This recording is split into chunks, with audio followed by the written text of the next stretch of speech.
오후에 살펴볼 하나님의 말씀은 고린도 후서 5장 14절입니다.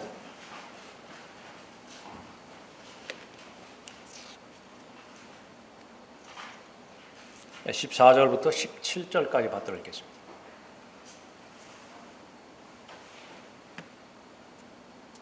그리스도의 사랑이 우리를 강권하시느니라. 이는 한 사람이 모든 사람을 위하여 죽으면 모든 사람이 죽은 것이라고 우리가 판단하기 때문이라. 그가 모든 사람을 위하여 죽으신 것은 산 자들이 이제부터는 더 이상 자신들을 위하여 살지 않고 자기들을 위하여 죽었다가 다시 살아나신 그분을 위하여 살게 하려는 것이라. 그러므로 우리가 이제부터는 아무도 육신을 따라 알지 아니하노라.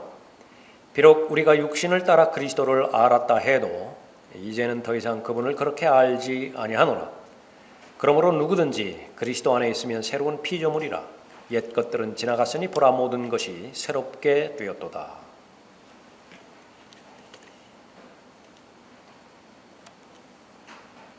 우의 설교의 제목은 구원받은 사실을 어떻게 알 수 있는가입니다.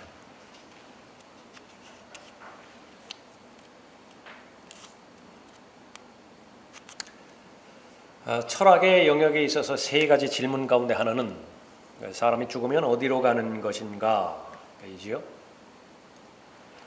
이 질문에 답을 하고자 철학은 철학대로, 종교는 종교대로, 과학은 과학대로 지금도 여전히 계속해서 답을 찾는 중입니다. 사람이 어떻게 하늘나라에 갈 수 있는 것인가? 행위를 통해서 갈 수 있다라고 믿는 한, 그 사람은 죽은 다음에 자신이 하늘나라로 갈 수 있는 것인가? 그 질문에 대해서는 절대적으로 답을 하지 못합니다. 자신의 행위가 하나님으로부터 받아들여질 것인지 그렇지 않은 것인지 알 방법이 없기 때문에 그렇죠. 하나님께서는 하나님의 자녀가 믿음을 소유했을 때 그 믿음이 얼마만큼 입증될 수 있는 믿음인지 그 당사자가 확인하기를 원하세요. 아브라함의 믿음도 그랬고 또 이삭의 믿음도 그랬습니다. 신약 시대 때의 그리스도인도 역시 마찬가지예요. 성령에 의하지 않고서는 예수를 주라고 고백할 수 없어요. 하나님의 능력에 의해서만이 예수를 주로 고백하고 받아들일 수 있다라고 하는 교리죠. 그런데 성령과 무관하게 얼마든지 예수를 주라고 고백하는 수많은 사람이 있습니다. 마태복음 7장에 나와 있는 대표적인 사람들이죠. 주여 주여. 그러나 정작 아무리 많이 불렀고 외쳤다 하더라도 혹은 그 모양과 모습이 갖춰졌다 하더라도 예수 그리스도께서는 그 사람들을 인정하지 않습니다. 하나님께서는 예수 그리스도를 믿는 모든 사람들이 진짜로 믿었기를 바라고 또 병행해서 그 믿음의 사실을 알기를 원하세요. 그래야만이 마귀의 공격을 막아낼 수 있기 때문에 그렇습니다. 너희가 믿음 안에 있는지 너희 자신을 시험하고, 다른 사람이 나 시험하는 거 아니에요. 내가 나 자신을 시험하는 겁니다. 나는 진짜인가? 스스로 입증하라. 예수 그리스도께서 너희 안에 계신 것을 스스로 알지 못하느냐? 그렇지 못하면 너희는 버림받은 자들이라.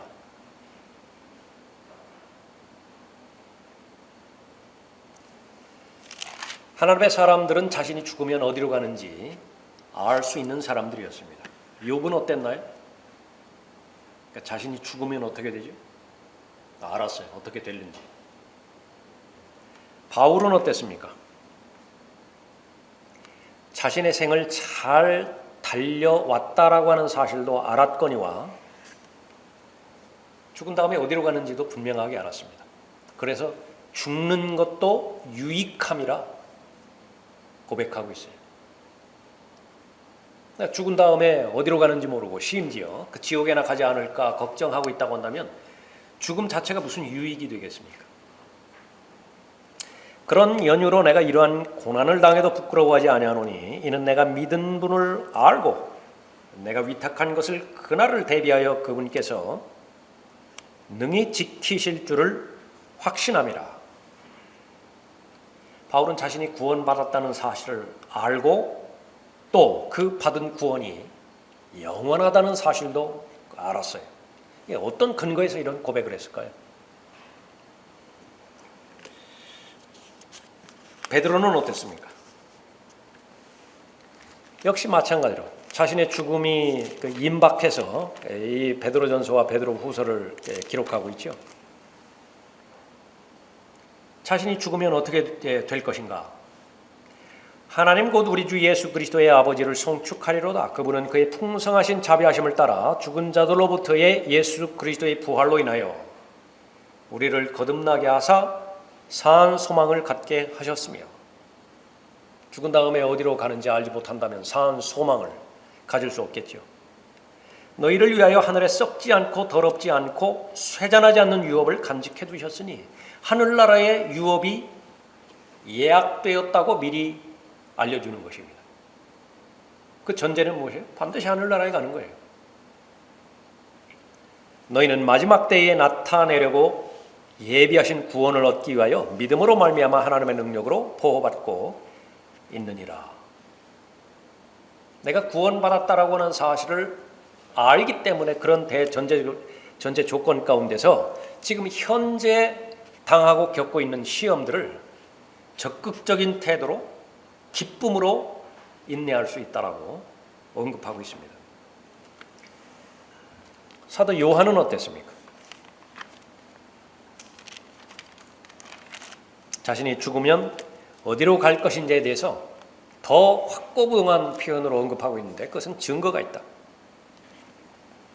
내가 하나님의 아들의 이름을 믿는 너희에게 이런 것들을 쓰면 너희에게 영생이 있음을 알게 하려 함이며 또한 너희가 하나님의 아들의 이름을 믿도록 하려 함이라.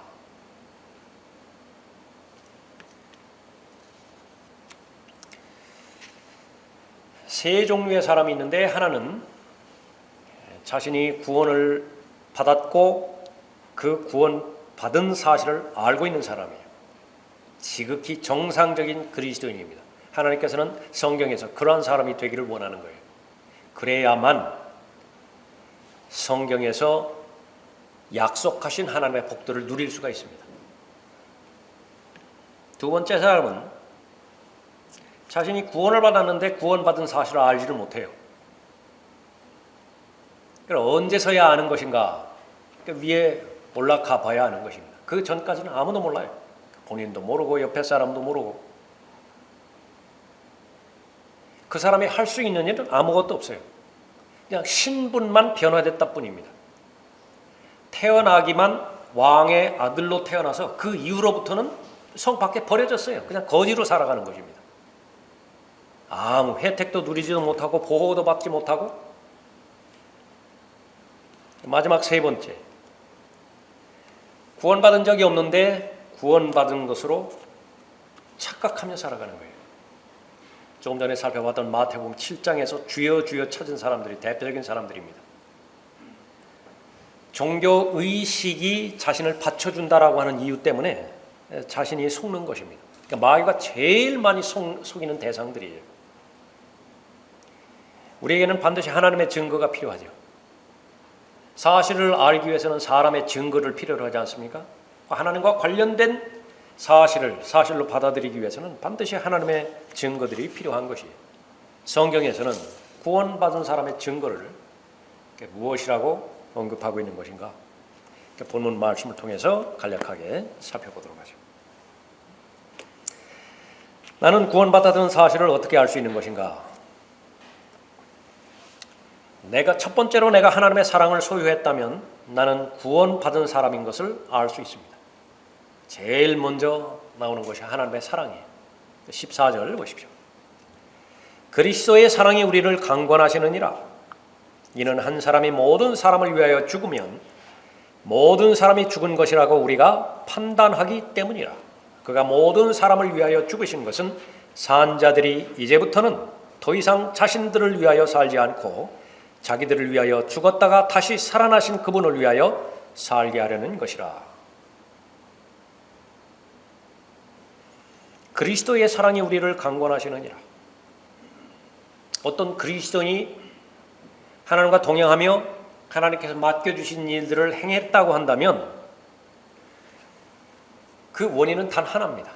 그러니까 동기는 하나예요. 하나님께서 사랑하셨기 때문에 그 일을 행한 것이죠.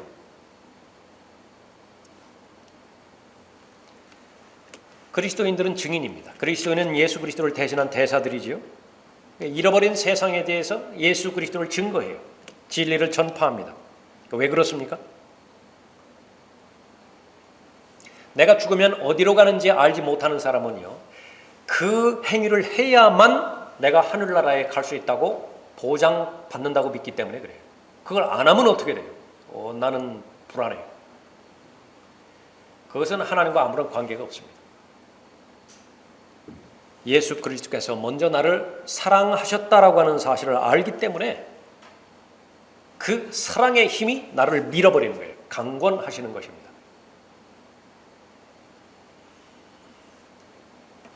실제로 그 사람의 구원을 결정하는 것은 감사부터 시작되는 것입니다. 감사. 성령 하나님을 통해서 내 내면의 세계를 밝히 보여주시죠. 예수 그리스도 없는 삶이 얼마만큼 저주받은 삶이고 하나님의 심판의 대상이며 불가능한 삶인 것인지 그제서야 알게 되는 것입니다. 그 사람이 느끼는 감정은요, 두렵다고요, 무섭다고요. 그 두려움의 크기는 다 다릅니다.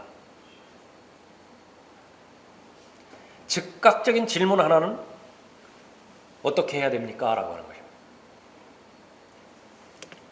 구원의 길인 예수 그리스도께서 제시되어지죠. 처음부터 끝까지 구원에 관련된 모든 부분들을 다 완성하셨어요. 내가 해야 될 일이라고요. 내가 율법의 하나부터 마지막까지 다 지켜야 돼요. 그것도 처음부터 끝까지 다 지켜야 됩니다. 중간에 하나라도 범하면 다 무너지게 돼 있는 것이에요. 그런데 그분께서 나를 대신해서 행해 주신 것입니다. 도덕적인 불감증. 빚을 졌다면 갚는 것이 당연해요. 그건 뭐 과한 것도 아니에요. 근데 자비를 베풀어줘서 국가가 그 채무 관계를 해결해 줬다고요. 그런데 어떤 사람들이 생기기 시작했느냐면 교묘하게 이용하는 사람들이 생겨나기 시작했습니다.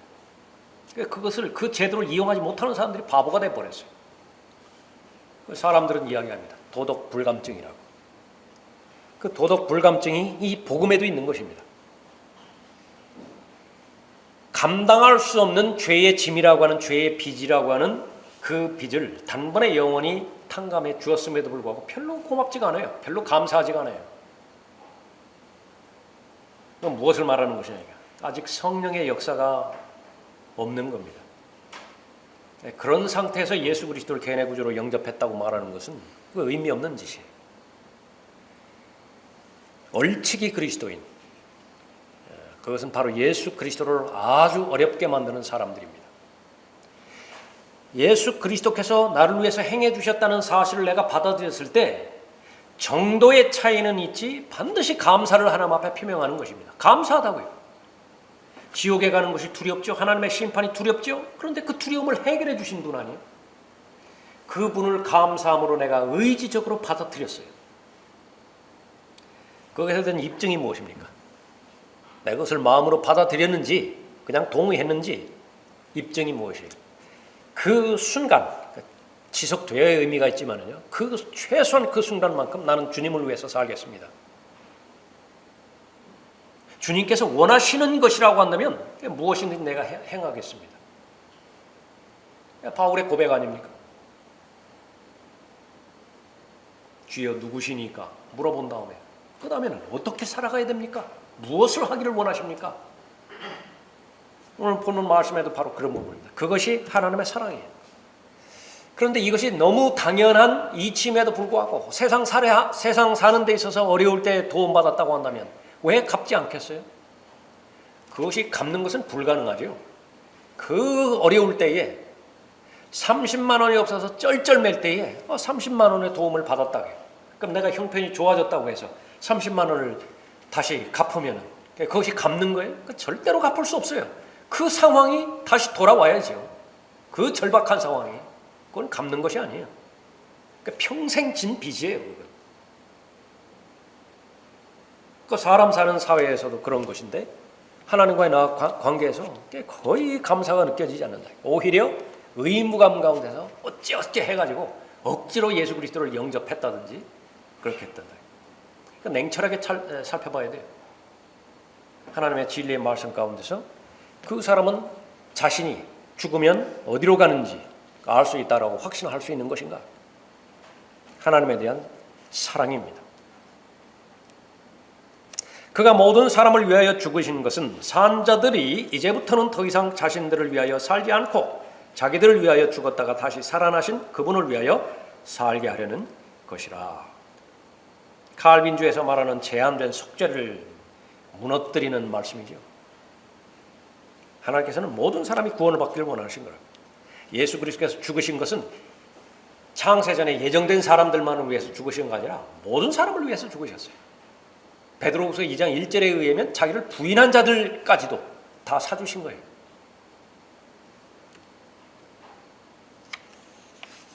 하나님의 사랑, 바로 하나님께서 먼저 나를 사랑해 주셨죠. 그 사실을 처음에는 잘 모른다고. 그러니까 나중에 하나님과 동행하면서 잘 알게 되는 것입니다. 우리가 그분을 사랑하는 것은 여러분이라고. 하나님 사랑하시죠. 왜 사랑하는 거예요? 하나님의 말씀에 답이 있는데 그분께서 먼저 우리를 사랑하셨습니다. 내리 사랑해요. 그래서 하나님의 사랑을 받지 못하면 나는 결코 하나님 사랑할 수 없어요. 성령과 동행하는 그 동행의 친밀감이 더 깊어지지 않는다고 한다면 하나님의 사랑을 받을 방법이 없어요. 그럼 어떻게 된 것입니까? 그냥 물가에서 찰랑찰랑 찬송가 있는 것처럼 그 끝이 없는 그 물속에 자신을 맡기고 자신을 그 물길 가운데서 화평의 물길 가운데서 누릴 수 있어야 되는데 그걸 누리지 못해요. 기껏 해봐야 발목이라고. 발목까지 찰랑찰랑하면서 그 하나님의 은혜라고 그렇게 언급하는 것이. 마음을 다하여 하나님을 사랑하고 지성을 다하여 혼을 다하여 힘을 다하여 하나님을 사랑하는 것. 그것이 바로 내가 죽으면 어디로 가는 것인가 그것을 알 수 있는 비결입니다. 그리스도의 사랑이 우리를 강권하시느니라. 예수 그리스도께서 나를 위해서 죽으셨다는 사실을 알았죠? 이제 살았습니다. 그러면 내가 살았다라고 하는 증거는 바로 예수 그리스도를 하나님을 사랑한다라고 하는 것이죠. 그래서 여러분이 하나님을 사랑한다라고 그렇게 여러분 안에서 증거가 있다고 한다면 여러분은 아는 거예요.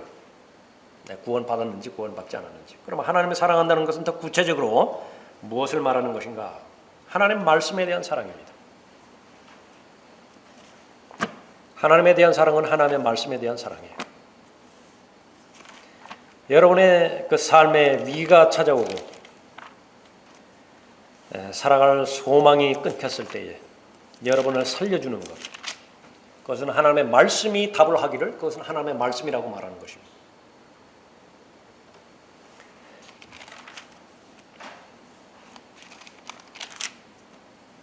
주의 법이 나의 즐거움이 되지 아니하였다면 내가 나의 고난 중에 멸망하였으리라. 시편 119편 92절 말씀이에요.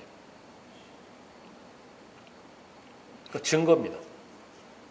나는 하나님을 즐거워하는 것인가? 나는 하나님의 말씀을 즐거워하는 것인가?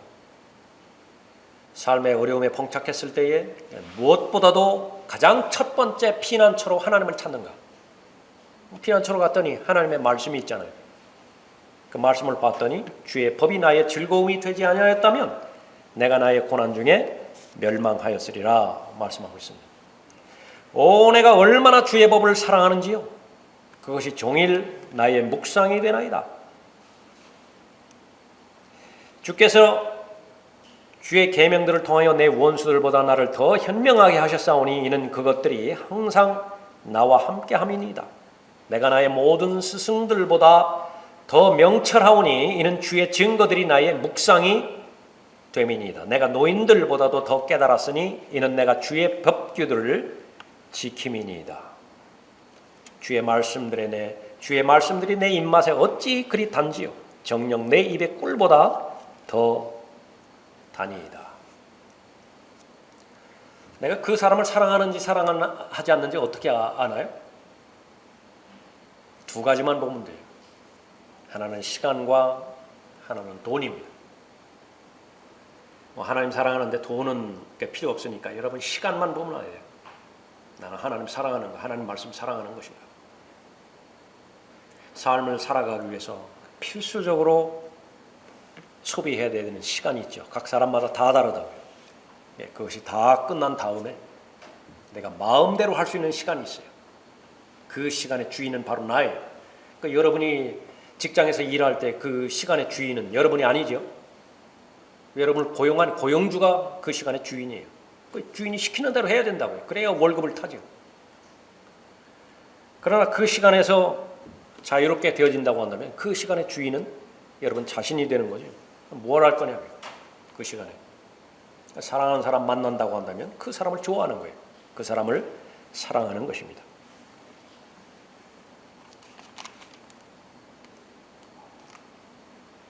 그러므로 내가 주의 계명들을 금보다 정녕 정금보다 더 사랑하나이다. 자신의 마음의 중심이 어디에 있는지 잘 알고 있는 그 표현이죠. 내 혼이 주의 증거들을 지켰으며 내가 그것들을 심히 사랑하나이다. 하나님의 말씀을 사랑한다고 한다면 나는 구원받은 사람이야. 여러분의 내면의 증거입니다. 구분해야 되는 것이 있어요. 하나님의 말씀을 사랑하는 것이 하나님의 말씀에 대한 지식을 늘리는 것과 구분되어야 됩니다. 여기서 헷갈리면 안 돼요. 하나님을 사랑하지도 않고 하나님의 말씀을 즐거워하지도 않지만은 하나님의 말씀에 대한 지식을 많이 가지고 있는 사람들, 대표적인 사람들이 신학교 교수진들이겠죠. 학자들이겠죠. 성령 안에 있는 의와 화평과 기쁨이 무엇인지를 몰라요. 계속해서 많은 사람들이 지적하는 것처럼 1년에 단 한 명도 구령하지 않아요. 구령의 기쁨을 알 리가 없겠죠. 성경을 사랑하는 것, 성경에 대한 지식을 늘리는 것, 구분해야만 되는 것입니다. 이 성경을 공격하기 위해서 얼마나 성경에 대한 정보를 많이 알아야 되겠습니까? 진화론자들, 철학자들, 성경에 대해서 반론을 제기하는 과학자들, 얼마만큼 성경을 탐구하겠어요? 무슨 의도로 탐구하는 거예요? 또 성경을 사랑하는 것과 성경에 대해서 인내하는 것, 그거 구분해야 돼요. 성경에 대해서 부단히 참는다. 자식이니까 내쫓을 수는 없고 그냥 부단히 참아요. 인내해요. 저 속썩이는 자식 내가 참아야지. 인내해야 되지. 무슨 사랑이 있겠어요 거기에. 얼마나 많이 성경에 대해서 인내하는 그리스도인이라고 하는 사람들이 있겠습니까? 다른 부분에 대해서는 분주하면서 그렇게 마음을 다 쏟아가면서 무슨 언론에 대한 관심, 무슨 미디어에 대한 관심, 거기는 시간 아까워하는 줄 모르고 길 가다가 만난 사람들 전화 통화하면서 무슨 시간 아까워해요? 성경을 보는 데에만 그렇게 인색하다고 한다면 자신을 돌아봐야 됩니다. 성경을 사랑한다라고 하는 것은 성경 안에서 자신에게 주어주신 하나님의 약속의 말씀을 믿는 것을 말하는 거예요. 하나님의 말씀 안에는 각 개개인에게 주신 하나님의 약속의 말씀들이 있죠. 그 약속의 말씀들이 과연 나에게 주신 하나님의 약속의 말씀인가? 나는 그것을 신뢰할 수 있는 것인가? 믿을 수 있는 사람인 것입니다. 이로써 우리가 진리에 속한 줄을 알고, 내가 진리에 속한 줄을 어떻게 알아요? 나는 진리의 사람인 줄을 어떻게 알아요? 이로써 우리가 진리에 속한 줄 알고 또 그분 앞에서 우리의 마음을 확고히 하리라. 이는 만일 우리의 마음이 우리를 정죄한다면 하나님은 우리 마음보다 더 크시고 모든 것을 아시기 때문이라. 사랑하는 자들아, 만일 우리 마음이 우리를 정죄하지 아니하면 우리가 하나님 앞에서 담대함을 얻고 무엇이든지 구하는 것을 그에게서 받나니 이는 우리가 그의 계명들을 지키고 그의 목전에 기쁨이 되는 일들을 행함이라. 하나님의 약속의 말씀에 대해서 내가 어떤 상태에 있으면 의심한다는 사실을 내가 알아요. 언제 그렇습니까? 내 삶이 올바르지 않아요. 내 삶이 깨끗하지 않아요. 내 삶에 양다리 걸치고 있어요. 하나는 주님 편에, 하나는 세상 편에. 그러면 그 사람의 양심이 즉각적으로 그 사람을 정죄해버려요. 그 정죄받은 상태에서 하나님의 말씀은 아무 효력이 없습니다. 그냥 글로 기록된 성문법, 그거 외에 아무것도 아니에요. 그러나 그리스도인이 올바른 삶을 살지요. 하나님의 생명을 가지고 성령의 인도함을 가지고 하나님을 기쁘시게 하는 삶을 산다고 한다면 성경에 기록된 모든 약속의 말씀들이 진리로 다가오는 것입니다. 그때에 그 사람은 담대하게 되어지죠. 믿습니다 크게 하고 요란하게 하고 그래서 마음이 담대하게 되어지는 게 아니에요. 하나님의 진리의 말씀을 올바로 확신할 수 있는 마음의 상태가 되어졌을 때에 그 자연적인 결론으로서 담대하게 되는 것입니다. 무엇이든지 구하는 것을 그에게서 받나니 이는 우리가 그의 계명들을 지키고 그의 목전에 기쁨이 되는 일들을 행함이라.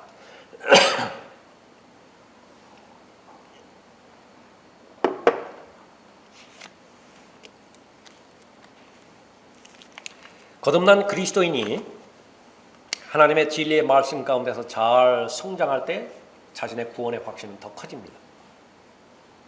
구원받았다는 사실을 어떻게 알 수 있는 것인가? 전체 결론은요, 지속적인 성장하는 사람은 그 사실을 알 수 있어요. 그러나 성장이 지체되었다고 한다면 몰라요. 안다 하더라도 머리로만 받아들입니다. 불안하죠.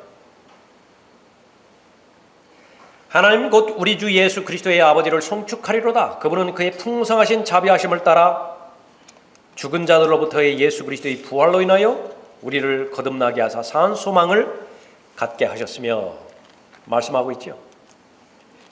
그 소망 가운데 하나가 무엇이에요? 이로써 우리에게 지극히 크고 귀한 약속들을 주시면 약속이 있어야 소망이 있죠. 약속에 대해서 아무것도 몰라요. 근데 무슨 소망이 있습니까? 약속들을 주시면 너희로 하여금 이 약속들을 통해서 정욕으로 인해 세상에 있게 된 타락을 피하여 하나님의 본성에 동참하는 자가 되게 하려 하심이니라. 그 다음에 여러분이 잘 알고 계시는 이뿐만 아니라 믿음의 덕을 성장하라는 것이죠. 하나님을 사랑하는 사람, 하나님의 말씀을 사랑하는 사람이죠. 더 구체적으로 하나님의 약속들을 철저하게 믿는 사람들입니다. 하나님을 사랑하는 사람은 하나님의 사람들을 사랑하는 사람이에요. 이 부분도 오해를 하지 말아야 되는 것은 모든 인류를 사랑해야 된다라고 하는 것은 마귀적이에요. 하나님의 사랑을 만날 수 있는 것은 유일한 한 곳입니다. 십자가밖에 없어요. 하나님의 사랑의 대상은 그 십자가에서 예수 그리스도의 보혈을 믿는 사람들을 사랑하라고 대상한 거예요. 그렇지 않은 사람은 모두가 다 하나님을 대적하고 있습니다. 하나님을 대적하는 자들은 하나님의 사람들도 대적해야 되죠. 다만 기회를 계속 주는 것입니다. 전향할 수 있는 기회를 주는 것이죠. 복음 전파예요. 증거하는 것입니다. 사탄의 가족에서 하나님의 가족으로 옮겨오라. 성소수자들, 사랑의 대상이라고. 그 사람의 양심의 동기를 한번 들춰내보고 싶다고. 억압받는 민중을 사랑해야 된다. 그 사람은 무슨 동기로 그런 말을 하는 것인가? 하나님의 사람들을 사랑해야 됩니다. 하나님의 사람을 사랑해야 된다라고 하는 것은 그 사람들을 좋아해야만 한다. 그 말은 아니에요. 좋아할 수도 있고 좋아하지 않을 수도 있어요. 사람의 관계 가운데서 깊은 관계를 맺는 사람도 있고 그러지 못한 사람도 있죠. 그러니까 좋아하는 사람들끼리 더 스스로 잘 모일 수 있도록 하는 것이죠. 다만 파당을 짓지는 않는 거예요. 하나님께서 제일 싫어하는 것이라. 언제 교회가 분열이 되어집니까? 자기 의견을 계속 얘기해요. 의견을. 그 의견이라고 하는 것은 성향이에요. 취향이에요. 동의할 수도 있지만 동의하지 않을 수도 있잖아요. 그 동의하지 않는 사람에게 억지로 강요하면 어떻게 됩니까? 처음에는 이견이라고 그렇게 인정하다가 이제 육신적인 충동에 의하면은요, 이제 그 한계를 건너가 버리죠. 상대방은 다 마귀예요, 마귀. 더더군다나 이 설교자의 입장에서는 너무나 분명하죠. 여기서는 진리만 선포해야 돼요. 진리만. 모두가 다 동의해야 되는 그 명제만을 선포해야 된다고요. 자기 의견을 말하면 어떻게 해요? 자기 견해를 선포하면 어떻게 돼요? 거기 동의하지 않는 사람들도 있을 거 아니겠어요? 고린도 교회라고. 나는 바울 설교에 맞는다고. 나는 베드로 설교에 맞는다고. 그래서 나는 개바파라고. 언제 바울이 그런 설교를 했어요? 언제 게바가 그런 설교를 했어요? 자신이 육신적으로 분열을 일삼을 그런 잘못된 동기로 인해 가지고 파벌을 형성하는 것이죠. 하나님의 사람들을 사랑한다는 것은 하나님의 사람들을 좋아해야만 되는 그런 말이 아니에요. 또 그들 모두를 믿어줘야만 된다, 신뢰해야만 된다, 그런 말도 아니에요. 오히려 반대로 말하죠. 믿음의 대상은 하나님 한 분뿐이에요. 사람은 믿지 말라는 거예요. 육신을 신뢰하지 말라는 것입니다.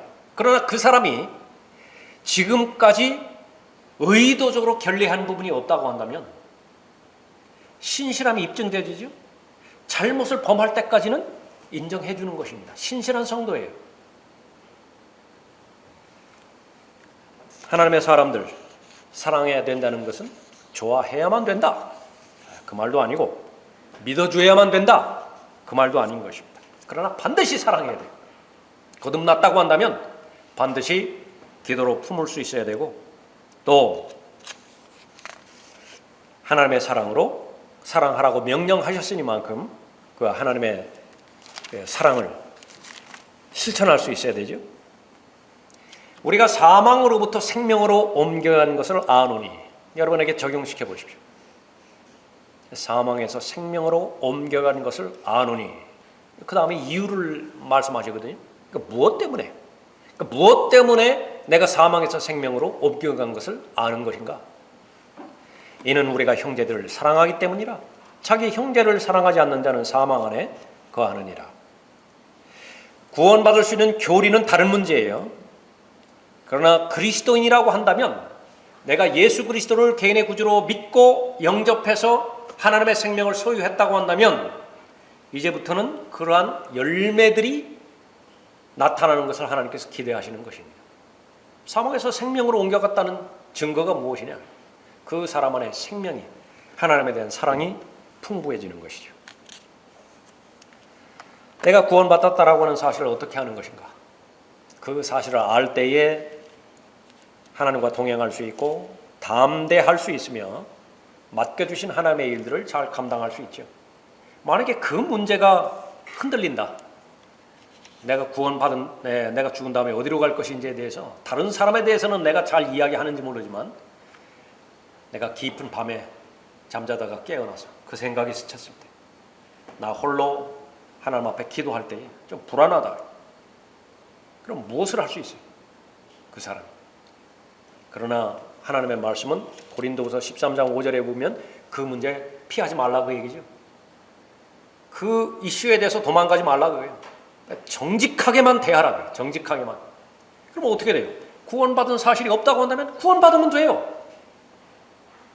구원받았는데 그 사실을 알지 못한다고 한다면 성경을 열어서 공부하고 성경에서 제시된 약속을 믿음으로 받아들이면 돼요. 둘 가운데 하나는 반드시 해야 된다. 이것도 아니고 저것도 아니라고 한다면 계속 마귀의 공격의 희생자로 그렇게 남게 되는 것입니다. 두 번째로 내가 어떻게 구원받았는지 알 수 있는 것인가? 두 본성의 갈등이 있다고 한다면 구원받았다는 사실을 알 수 있는 것입니다. 오전 시간에 살펴봤었죠. 두 본성에 대해서, 두 성품에 대해서. 16절 보십시오. 그러므로 우리가 이제부터는 아무도 육신을 따라 알지 아니하노라. 비록 우리가 육신을 따라 그리스도를 알았다 해도 이제는 더 이상 그분을 그렇게 알지 아니하노라. 예수님은 두 부분으로서 사역이 나누어질 수 있죠. 하나는 인자로서의 사역을 하셨던 때가 있습니다. 지상 사역을 하셨던 때예요. 그 다음에는 하나님의 아들로서의 사역을 하고 계시는 때지요. 지금 대제사장으로 계셔서 제사장 직분을 감당하고 계시는 것입니다. 처음에는 바로 육신을 따라서 예수 그리스도를 알았다 하더라도 즉 우리 믿음의 대상 그 부분은 하나님의 아들로서의 그 직분을 수행하고 있는 그분을 우리가 믿는 것입니다. 본문의 문맥은 그러한 부분이에요. 그러나 확장해서 우리 안에 두 본성으로 적용시킨다고 한다면 그리스도인 안에는 두 본성이 있어요. 육신의 부모로부터 태어나게 될 때 갖게 되어지는 옛 아담의 본성이죠. 육신의 죄들로 이루어진 본성입니다. 그러다가 새로운 출생을 경험하게 될 때 성령께서 창조하시는 새로운 본성이에요. 오전에도 살펴봤지만은 한 사람은 문명인입니다. 그러나 반대되는 대상은 짐승이에요. 오랑우탄이나 고릴라나 이렇다고요. 무슨 말이 통하겠습니까? 그런데 비극은 한 우리에 갇혀 있다는 사실이에요.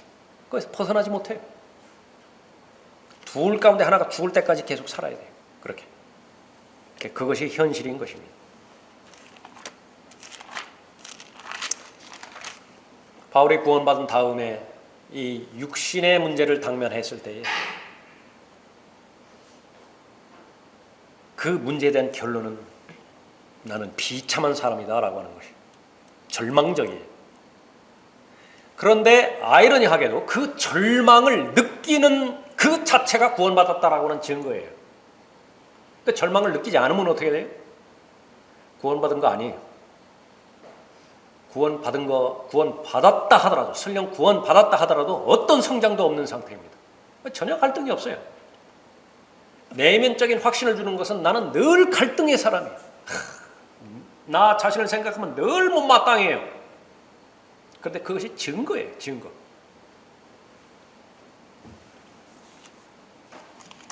내가 행하는 것을 내가 알지 못하노니 이는 내가 원하는 것은 행하지 아니하고 나 거짓말 안 하고 싶다고요. 그런데 할 수 없이 거짓말하네요. 그것이 잘못된 일임을 아는데 내가 왜 그 일을 하느냐고 말해요. 괴롭다고요. 갈등이라고. 이는 내가 원하는 것은 행하지 아니하고 오히려 내가 미워하는 것을 행함이라. 그러나 이제는 그것을 행하는 것은 더 이상 내가 아니요 내 속에 거하는 죄니라. 내가 원하는 내가 아니다. 이게 새 성품이죠. 죄니라 옛 성품이죠.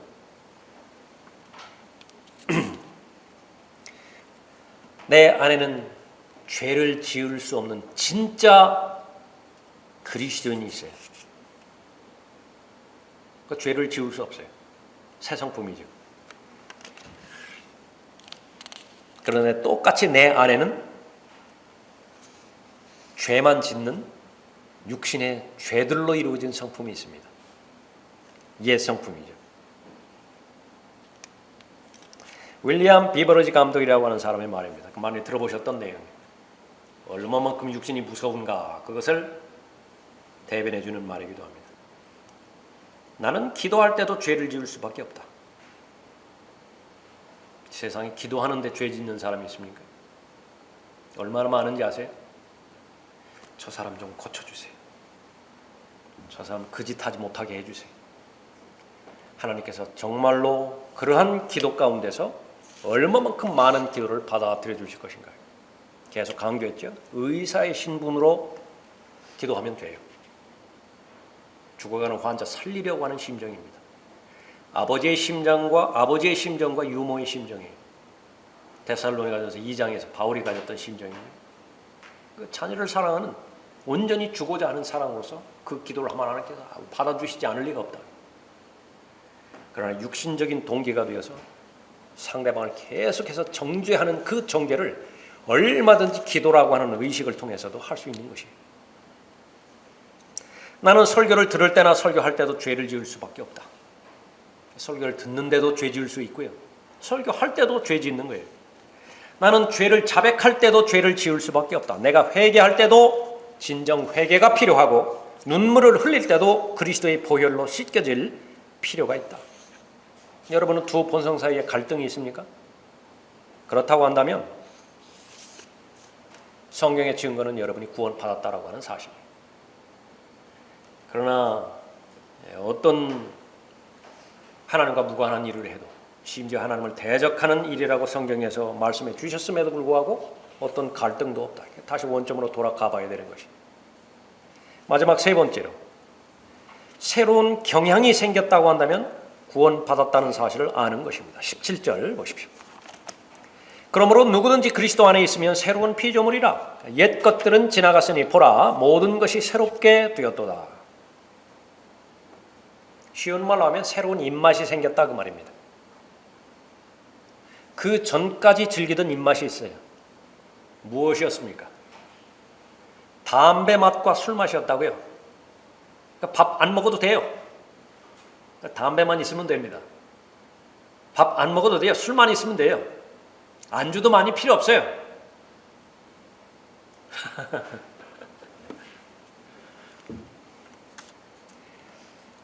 옛날에는 입에도 대기 싫은 입맛들이 있었죠.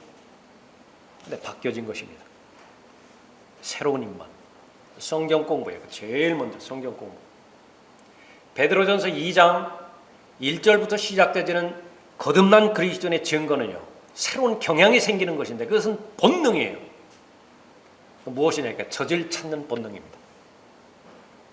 썩어질 씨가 아니라 썩지 않을 하나님의 말씀으로 거듭났다고 한다면 그것이 분명 이루어졌다고 한다면 두말할 것도 없어요. 그 사람이 찾는 것은 순수한 말씀의 젖을 찾게 돼 있어요.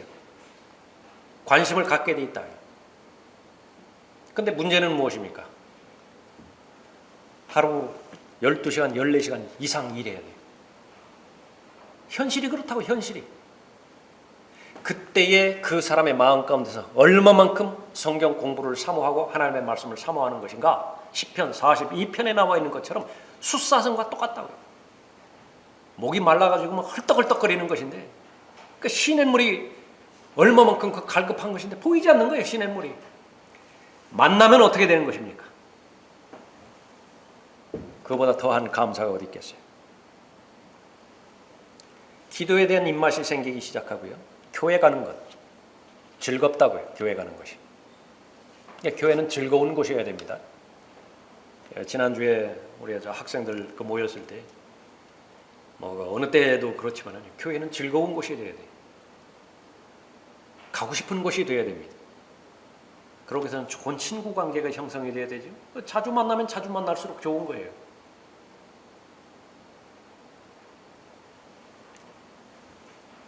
돌아와서 들은 얘기지만은요.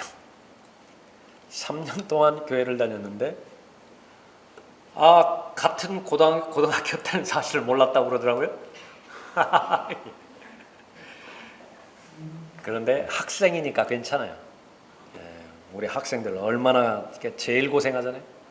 새벽에 나가서 밤중에 돌아오고 공부만 그렇게 해야 되는 그런 구조 속에서 살아가니까 우리가 이해를 해야 됩니다. 어쨌든 3년 동안 교회를 다녔는데 같은 학교에 다니는 줄 몰랐던 거예요.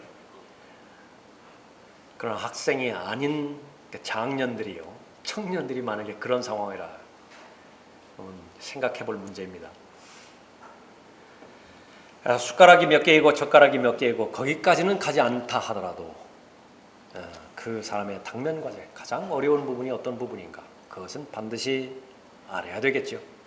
같이 기도해야 되겠죠. 입맛입니다. 기도하고 싶은 거예요. 찬송 부르는 것 역시 마찬가지죠. 반면에 옛 생활에 대해서는 구역질 납니다. 끊지는 못했어요.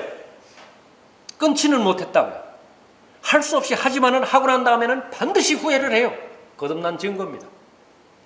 하나님께서 그 기도에 응답해 주셔서 그 마음의 기울기에 경향에 응답해 주셔서 언젠가는 자유롭게 해 주실 거예요. 포기하지 않으면 돼요. 낙담하거나 낙심하지 않으면 되는 것입니다. 새로운 입맛이 생겼다고 한다면 구원받은 것이고, 그 다음에는 이제 새로운 경향 가운데 하나는 내면의 증거가 있습니다. 어떤 내면의 증거가 있는 것인가? 우선 첫 번째로는 양심이 내가 구원받았다라고 하는 사실을 증거를 해줘요. 요한일서 5장 10절에서 하나님의 아들을 믿는 자는 자기 안에 그 증거가 있고, 당신은 구원받은 그리스도인입니다. 이 말 하지 않아도, 이 말 해주지 않아도 내 양심이 나는 구원받았다. 무엇을 알 수 있는 것인가? 간략하게 살펴보았지만 성경에 얼마나 많은 증거들이 있습니까? 구원받은 사람의 증거가, 열매들이 얼마나 많이 있어요. 일치되는 것입니다. 또 하나는 성령께서 증거하고 계시죠. 무릇 하나님의 영으로 인도함을 받는 이들은 곧 하나님의 아들들이니라. 성령께서 증거하시는 것입니다. 내가 하나님의 아들이라고. 인생에 있어서 가장 중요한 문제 가운데 하나는 바로 죽은 다음 나는 어디로 가는 것인지에 대한 질문에 대한 답을 가지고 있느냐, 그렇지 못하느냐 할 것입니다. 그것이 바로 지금 현재의 삶을 결정해 주기 때문에 그렇죠. 죽은 다음 나는 어디로 가는지 알 수 없다고 한다면 두 경우 가운데 하나예요. 새로운 출생이 아예 없었든지, 아까 살펴봤던 세 가지 사람 가운데서 마지막 세 번째지요. 절대로 돼서는 안 되는 사람이에요. 구원받은 적이 없는데 구원받은 것으로 착각한 거예요. 진지하게 하나님의 보좌 앞으로 나아가서 나는 구원받은 사람입니까? 어떻게 할 수 있습니까? 내면의 증거가 있고 또 환경적인 열매들이 있는 것인데 하나님께서 입증해 주십시오. 답을 주시겠죠? 그때까지 성경을 열심히 읽으십시오. 열심히 찾으십시오. 그래서 답을 얻으십시오. 만약 그런 증거가 없다고 한다면 구원받지 않은 거예요. 구원받아야 되는 것이죠. 진지하게 복음으로 다시 들어가서 나는 복음에 감사한 적이 있다는 것인가? 아니면 습관적으로 받아들이는 정도로서 나는 만족했던 것인가? 성령 하나님께서 반드시 그 부분은 분별력을 가지고 여러분에게 분별력을 주실 것입니다. 왜냐하면 진리의 영이시니까요. 진리로 인도하기 위해서 오신 영이시니까 그런 것입니다. 여러분이 구원받았지만은 그 구원에 관해서 성경이 말씀하시고 성경이 가르쳐 주시는 것을 잘 알지 못했을 때에 구원의 확신을 갖지 못할 수가 있죠. 그것은 여러분이 책임을 지셔야 돼요.